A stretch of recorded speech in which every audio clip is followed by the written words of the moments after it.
रहे इन सब चीज़ों के बावजूद कि हमसे मजबूरन हुकूमत बनाई जा रही है। आज अगर 90 करोड़ रुपए जो हैं वो लग रहे हैं, वो लग रहे हैं, अगर आज हम लोग सुनते हैं कि जी एक शख्स है वो जनरल बाजवा, वो उसको कुरान के ऊपर हाथ रखना पड़ रहा है, तो अब मुझे समझ नहीं आती, अगर उसने कुरान के ऊपर हाथ रख के कहा है कि मैंने कुछ नहीं किया, तो क्या मौलाना फजलुर रहमान झूठ बोल रहा था जब उसने कहा था कि इनने सबको आके कहा था कि हम ये करेंगे? क्या मैं ये समझूं कि जो बाकी जितने पार्लियामेंटर जुबैर साहब हर एक ने जो कहा था कि इन्होंने ये कहा हुआ है, तो फिर क्या वो सारे झूठ बोल रहे थे? अब यहाँ पे क्रेडिबिलिटी तो उन सब लोगों की है जो उस वक्त के हुकूमत में थे या जिन लोगों ने ये बातें हुई थी। ख्वाजा आसिफ की हमने बात सुनी है, उन्होंने कहा कि 2019 से ये कर रहे थे। अगर वो कहते कि हमने क्या नाम है, बाजवा साहब कहते मैंने एक्सटेंशन नहीं मांगी, तो फिर ये इरफान सदीकी साहब कह रहे हैं कि जी इन्होंने मांगी थी। तो फिर अब पता चले कि उन्होंने क्या वाकई गलत कुरान के ऊपर हाथ उठाया कि नहीं उठाया। मतलब ये सारी चीजें अब सवालात उठते हैं ना। वैसे जब अच्छा, इतनी ये बातें करते हुए भी ना अजीब लगता है कि ये हो क्या रहा है, ये इतनी खिचड़ी बन चुकी है। वैसे हमारे साहब, आपको नहीं लगता कि इसका फाइंड आउट होना चाहिए कि डेफिनेटली झूठ कौन बोल रहा है, सच कौन बोल रहा है? मुझे इससे मतलब नहीं है कि जब किसी शख्स ने अल्लाह को हाजिर नाजिर जान करके या कुरान पे किया ना, तो फिर अल्लाह जाने और वो जाने। लेकिन मैं आपको एक बात बताता हूँ, मेरा एक्सपीरियंस इन पार्लियामेंट, मेरा एक्सपीरियंस इन पार्लियामेंट ये है कि वहाँ पे बहुत बड़े बड़े लोग हैं, लेकिन वो बहुत बड़े बड़े झूठ बोलते हैं।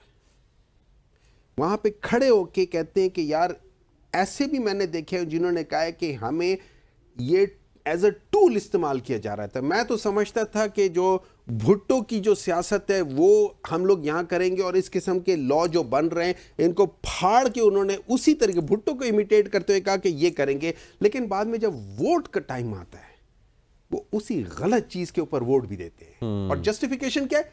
पार्टी ने कहा था, पार्टी ने कहा था खुदकुशी कर लो तो कर लोगे।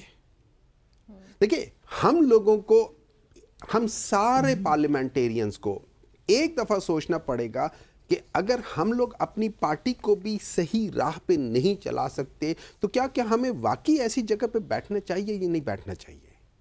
बहुत बड़े बड़े नाम हैं, बहुत बड़े बड़े नाम हैं, तो हम लोगों को करना पड़ेगा। लेकिन मुझे पता है असल अफसोस किस बात का होता है? अफसोस इस बात का होता है, मैं बड़े लोगों को देखता हूं जो भुट्टो के साथ खड़े थे, फिर बेचारे उसके बाद चलो किसी हद तक मैं मान लेता हूं कि बेनज़ीर साहिबा जो थी उन्होंने बड़ा स्ट्रगल किया, उनके साथ खड़े थे। फिर बेचारे जरदारी साहब के साथ खड़े थे, उन्होंने कोई स्ट्रगल नहीं किया। फिर बेचारे उसके पीछे बिलावल साहब के पीछे खड़े थे। अब ये वही शख्सियतें, बड़ी शख्सियतें अब आसफा के पीछे खड़े होंगे।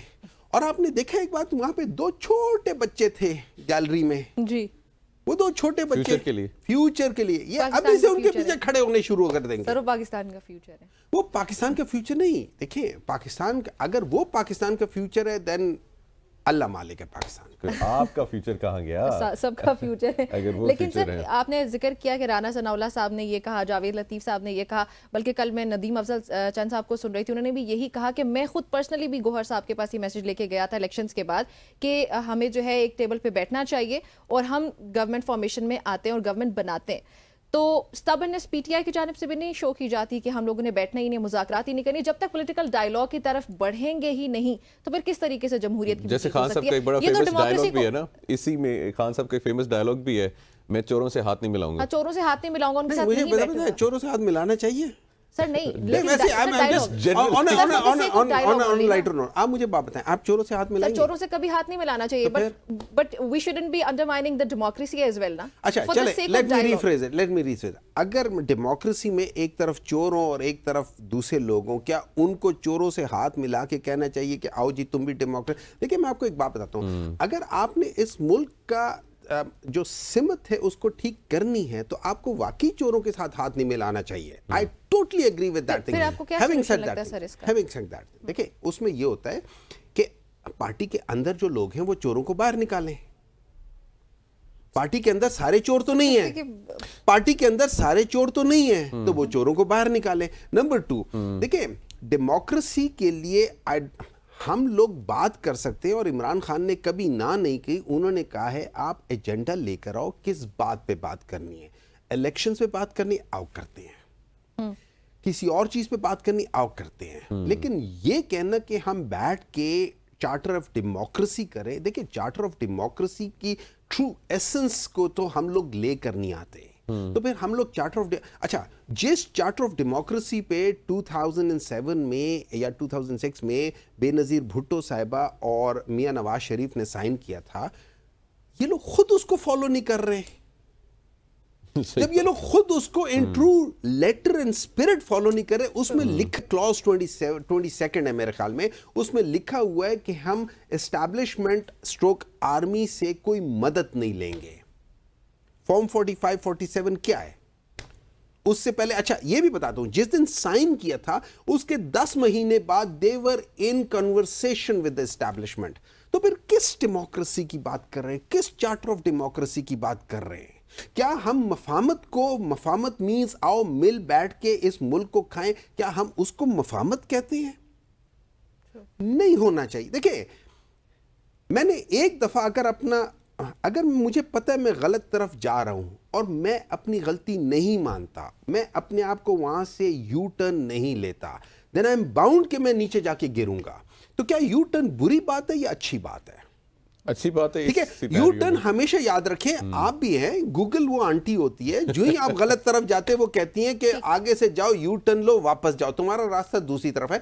तो देखिए आपने देखना होता है, बहुत सारी जगहों पे आपको यू टर्न्स लेनी पड़ती हैं, not for the sake of your thing, for the sake of आपकी डेस्टिनेशन का। गूगल आंटी कभी गलत रास्तों पे भी ले जाती है, कभी नहीं लेकर जाती, कभी नहीं लेकर जाती, वो आपको सिर्फ करेक्ट करती है। अच्छा सर, हमारे पास बहुत कम टाइम रह चुका है, ये तो चलें ठीक है, हो गया कि पॉलिटिकल डायलॉग नहीं हो सकता है क्योंकि वो चोर हैं। एस्टैब्लिशमेंट अगर ऑफर करती है मुज़ाकरात की तो होंगे। देखिए लेट्स पुट लाइक दिस, अगर आप मुझसे पूछें एस्टैब्लिशमेंट का काम क्या है,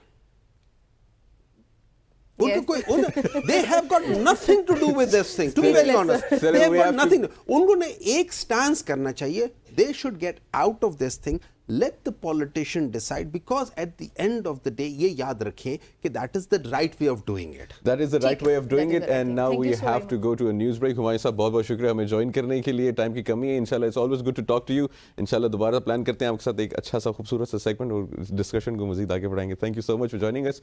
और ख़वातीन व हज़रात, it's time for a short break. आप खबरें सुने, हेडलाइन सुने और वापस आते हैं इंशाल्लाह शो को आगे बढ़ाएंगे।